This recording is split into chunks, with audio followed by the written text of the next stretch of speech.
So, Nikhil వెళ్ళినప్పుడు 'Bigg Boss' అడుగుతాడనమాట. 'Bigg Boss' Nikhil నీకు ఎవరంటే ఇష్టం హౌస్‌లో అంటే, నిఖిల్ ఇంకా అందరి పేర్లు చెప్పేస్తాడు. 'పృథ్వీ, యష్మి, ప్రేరణ' అందరి పేర్లు చెప్తాడు. అలా కాదు నువ్వు ఒక్కళ్ళ పేరు చెప్పు అంటే, ఇద్దరి పేరు చెప్పు అంటే, ఇద్దరి పేరు యష్మి ఇంకా పృథ్వీ అని చెప్తాడు. లేదు లేదు ఒక్కళ్ళ పేరే చెప్పు అంటే, పృథ్వీ అని చెప్తాడు. వెళ్ళిపోయిన వాళ్ళలో ఎవరిష్టం అంటే, సోనియా అని చెప్తాడనమాట.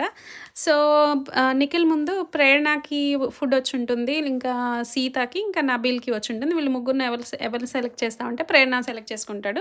ప్రేరణకి వాళ్ళ హస్బెండ్ దగ్గర నుంచి మెసేజ్ ఇంకా పావు బాజీ వచ్చుంటుందనమాట. ప్రేరణ చాలా హ్యాపీగా ఫీల్ అయితది. పాపం నబీల్, సీత కొంచెం సాడ్‌గా ఫీల్ అవుతారు.